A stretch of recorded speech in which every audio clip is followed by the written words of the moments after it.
Hello students and welcome back to Standard 7 History. Today we are doing the second part of the lesson Administration of the Swaraj. Before we proceed with the lesson, let us revise what we did in the first video. We learned about the Ashtapradhan Mandal, Council of 8 Ministers. At the time of coronation, Shivaji Maharaj appointed a council of 8 ministers. The administration was divided into 8 departments. A head was appointed for each department. These 8 heads of department constituted the Ashtapradhan Mandal. Maharaj alone had the power to appoint a minister or to remove him from his position. The ministers were answerable to Maharaj for the administration of their respective departments. Shivaji Maharaj selected the council on the basis of their merit and achievements. He did not give them jagirs, watans, or gifts or fiefs. They were paid handsome salaries instead. And the names of the ministers and their designations are: Moro Trimbak Pingle was the Pradhan, Ramchandra Nilkant Mujumdar was Amatya, Annaji Dato was the Sachiv, Dattaji Trimbak Waknes was Mantri, Hambira Mohite was the Senapati, Ramchandra Trimbak Dabir was Sumant, Niraji Ravaji was Nyayadhish, and Moreshwar Pandit Rao was the Pandit Rao. Next, we dealt with the policy regarding agriculture. Agriculture was the main occupation in villages. Maharaj knew the importance of agriculture. That was why he paid attention to the welfare of farmers. He entrusted the responsibility of organizing the land revenue system to his capable and experienced office bearer, Annaji Dato. He warned the officers that they should not collect more revenue than the amount that was fixed. He encouraged peasants to bring uncultivated land under cultivation. If the crop was lost due to excessive rains or drought, or if any enemy army had devastated the area of the village, remissions were granted in land revenue and other taxes. Maharaj had instructed his officers to provide peasants with bullocks, plows, and good seeds for sowing. And the last topic that we did was trade and business. Maharaj knew that a kingdom does not prosper without an increase in trade. Merchants bring novel goods, and also before that we did the village economy of that period. So the agriculture was the backbone of the rural economy. In villages, many occupations developed to supplement agriculture. Artisans in the village produced goods and fulfilled the needs of the local people. In this sense, a village was a self-sufficient unit. Farmers gave a definite share from their produce to artisans. This share was called baluta. And the next topic was trade and business. Maharaj knew that a kingdom does not prosper without an increase in trade. Merchants bring noble goods as also certain necessities into a kingdom. Goods become available in plenty. Trade prospers, adding to wealth. The view that Maharaj took of merchants is seen in the Ajnapatra, where merchants are described as follows. Merchants are the ornaments of the kingdom and the glory of the king. It was the policy of Maharaj to protect industries. An excellent example of this is the salt industry. He protected the salt industry in Konkan. At that time, traders imported salt from the Portuguese territory and sold in Swaraj. That affected the local trade in Konkan areas. So, Maharaj charged heavy duty on the salt imported into Swaraj from the Portuguese territory. The intention was that the salt imported from the Portuguese territory would then cost more, and as a result, its import would decrease and the sale of the local salt would increase. Remaining topics under the administration of Swaraj will be dealt in this lesson. Let us begin. The The military organization. There were two main divisions of the army of Shivaji Maharaj: infantry and cavalry. You can see both types of armies on the screen. In the infantry, there were officers such as the Havaldar, Jumledar, etc. And these were especially the ones who went on foot for fighting. Okay, whenever we see wars in the television, also we see that there is a huge band of army who is walking, whereas behind them there are soldiers who are on horses or on elephants. Okay, so these are the two divisions of army, and they are called as infantry and cavalry. So in infantry, there were Havaldars, Jumledars. The chief of the infantry was called as Sarnobat. He was the highest officer in the infantry, and he was the one who commanded his army, or he was the one who was responsible. He kind of a chief of the infantry. In the cavalry, there were two types of cavalrymen, namely Shiledars and Bargirs. Okay, so in the cavalry also there were subdivisions. One was Shiledar and one were Bargirs. The Shiledar had his own horse and weapons. The Bargir was provided with a horse and weapon by the state. State in the sense Shivaji Maharaj or the Swaraj, they provided weapons and horses to the Bargirs. Whether Shiledars were of little higher, they were little in higher range. They were officers, and so they had their own weapons and their own horses. In the cavalry, Bargirs were more in number.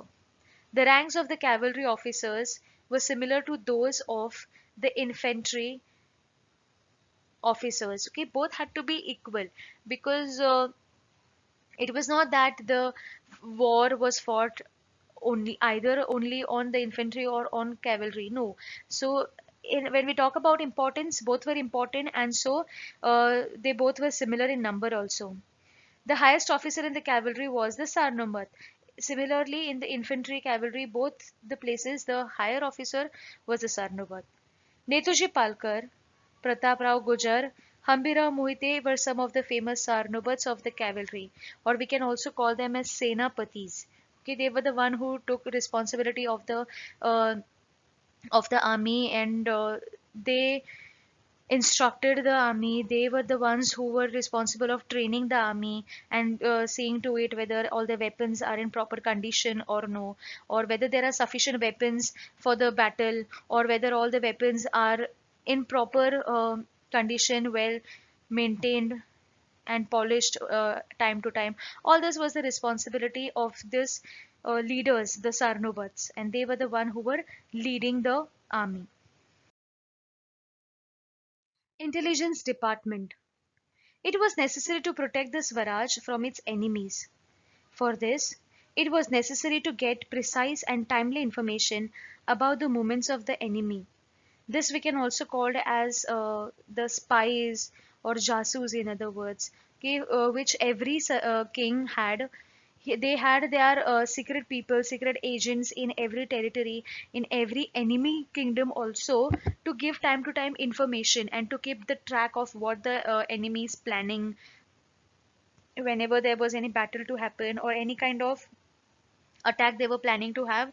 The intelligence department played a very important role. It was the job of the intelligence department to obtain information about the movements of the enemies and submit it to Maharaj. They had to be very alert and they had to be attentive and look at all the movements of the enemies, and time to time report was given to Maharaj. The intelligence service of Maharaj was very efficient. Bahirje Naik was the head of the intelligence department. He was extremely skilled in his job. He collected accurate and detailed information about Surat before the raid on Surat. We have learned about the raid on Surat, and we know that Inayat Khan was ready. He was not ready for the battle actually, but he had only 1,000 army, whereas Shivaji Maharaj attacked him with 10,000.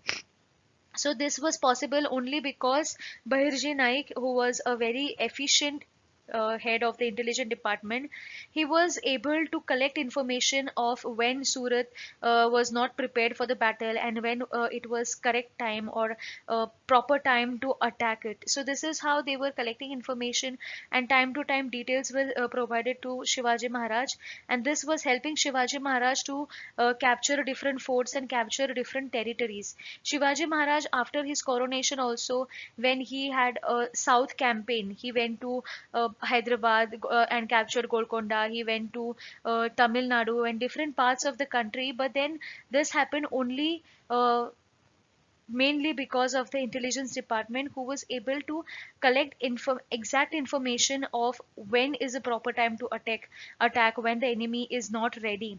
So this was done under the skilled leadership of Bahirji Naik, who was the head of the intelligence department. Forts. Forts were of great importance in the medieval age. Possession of a fort made it possible to keep an eye on the surrounding area. This we can imagine because the forts were always on high altitude. They were always on the hills, on the mountains, and on the higher region. So, whenever there was a fort built on the high altitude, it became easy for Maharaj and also his navy, his army, to keep an eye on the enemy. They would easily understand if the enemy was from anywhere trying to attack them. Also, at the time of difficulty or whenever there was any battle going to happen or any kind of danger from the enemy, it would become easy for the people in the kingdom to enter into the fort and take shelter there, because all the four sides of the fort were built with huge walls, strong walls, and the fort was also a source of protection, and during the times of difficulty people would easily take shelter there. Also, the Maharaj and his family was always safe in a fort. So fort was of great importance in those times. And also, as mentioned in the previous videos also, that fort, if the Maharaj had more fort, it meant that he was more powerful. So the more number of forts meant that the particular king or particular Sardar is more powerful. In case of foreign invasion, it was possible to protect the people taking shelter in the fort. It was possible to stock the fort with food grains, war materials, ammunition, and military garrison. There were huge storehouses or storerooms in the fort, in which the food grains, arms, and ammunition, and all the important military garrison, it was all stored there. The people, especially the farmers, whatever taxes they were paying in the form of food grains was all stored in the fort. So at the time of difficulty, Shivaji Maharaj was such a ruler who was not selfish. So whenever the people were in need, they were provided food grain from the kingdom also, from the fort also. So this fort was also a source of keeping all the things or storing all the things. The importance of forts in the foundation of Swaraj is well stated in the Ajnapatra.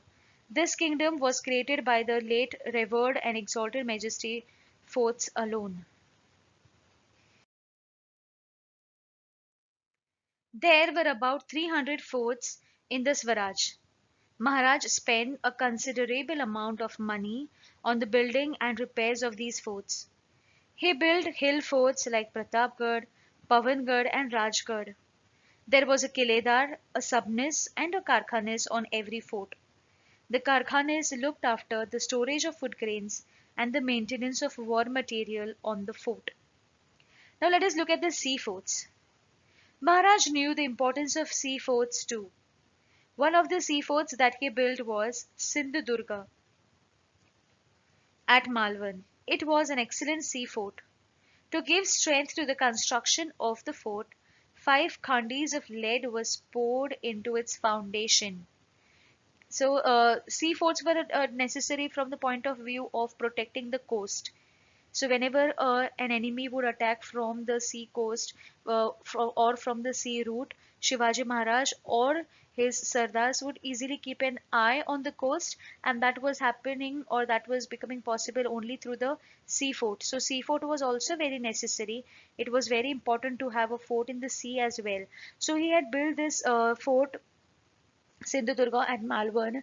And during the construction, 5 khandis of lead was poured. So if we look at the walls of the fort, even today these walls never fall down. Okay, there are some kind of damages, but the forts are still standing because it was built very strongly. Lead was put into the foundation, which was keeping the fort strong and standing even today. A sea fort called Padmadurga was built in front of Rajapuri in order to counter the Siddhi power. About this fort, Maharaj has said in a letter that by constructing Padmadurga, he had set up another Rajapuri to overshadow the Rajapuri of the Siddhi.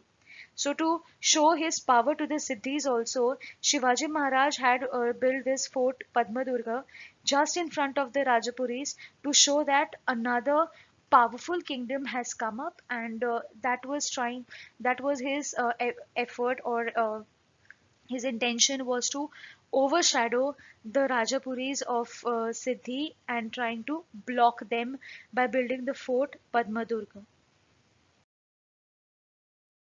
Navy. Enemies on the west coast of India, the Portuguese of Goa, the Siddhi of Janjira, and the British factors of Surat and Rajapur created obstacles in the work of expanding the Swaraj.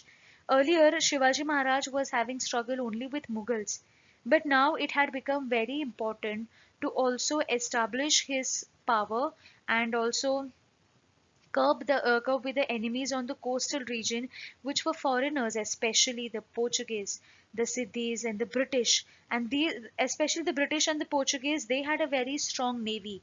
They had a very efficient navy also. So many arms and ammunitions they had.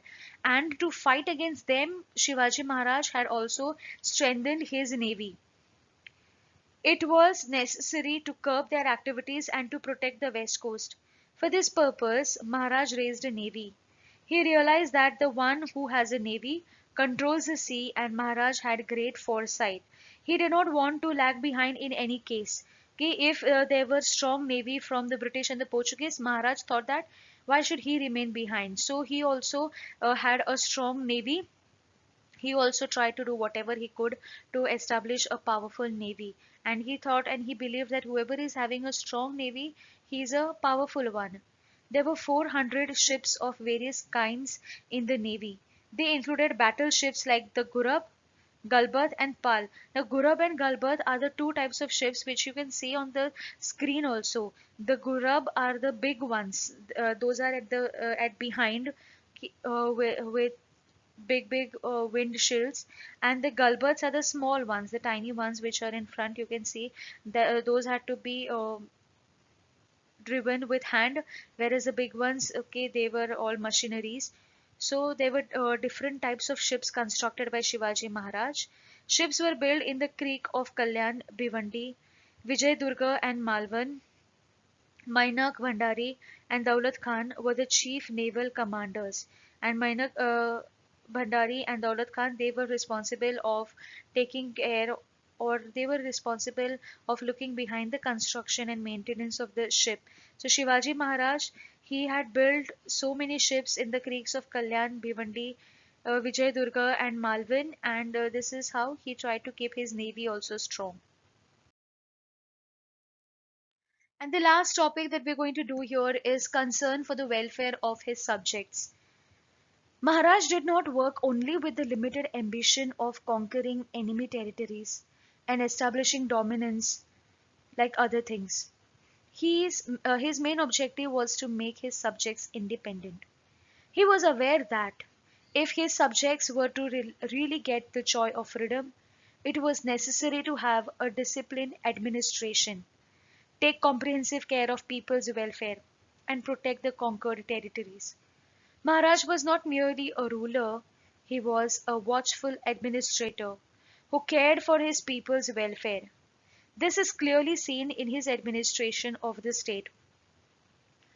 We see that though establishing Swaraj was his father's dream, he did not keep any stone unturned to fulfill his father's dream. He was a visionary. He did not vision for himself or his family, but he had a vision for the whole state. He thought of his people. Whenever he was busy, he or he was not available there, he gave the responsibility of the administration to either his mother, Jizabai, or other efficient administrators, and he tried to see to it that his people are not facing any problem. He looked at every minute detail, whether it is agriculture, whether it is about trade, or whether it was about giving justice to the people. He gave minute attention to everything, and all his people were safe, happy, and they were growing in prosperity under the rule of Shivaji Maharaj. Shivaji Maharaj did not only want his people to be free, but also he wanted them to enjoy that freedom, be happy, and be satisfied. And that's why his people worshipped him like God. And this is also the reason why even today we remember Shivaji Maharaj, and we remember his work, because he was a king who was not a selfish one. He worked for his people, and he cared for his people like a family. If you enjoyed the lesson, please do subscribe. Thank you.